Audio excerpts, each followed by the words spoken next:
তুমি আর বিমল দাই তো ছিলে আমার লাইফে। বিমল দার তো পাত্তা কাটা গেল, এখন শুধু তুমি। কি করতে হবে দিদিমণি মা? বিমল দার লাশটা সরিয়ে ফেলতে হবে এক্ষুনি। কিন্তু কি করে? রাস্তা নিয়ে গেলে তো লোকজন দেখে ফেলবে।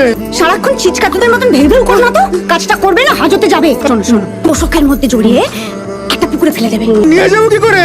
সব বুদ্ধি কি আমিই দেবো? তুমি কি মাগনা টাকা পাবে? লাট্টু লাট্টু লাট্টু? হ্যাঁ, আমাদের পাড়ার ট্যাক্সি লাট্টু, ওকে ডাকলে হয় না? ওর ট্যাক্সিতে করে লাস্টে নিয়ে গিয়ে পুকুরে ফেলে দেবো। কিন্তু আমি ডাকলে কি আর হবে? লাট্টু, বলছি আসবি নাকি একবার?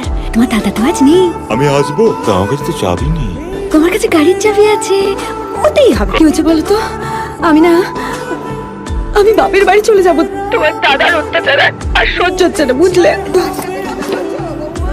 ঠাকুর কে ডাকছি? মায়ের শরীরটা অতটা ভালো নেই তো। ও মা, শরীরটা আবার বেশি খারাপ করলো নাকি? আমি আসছি।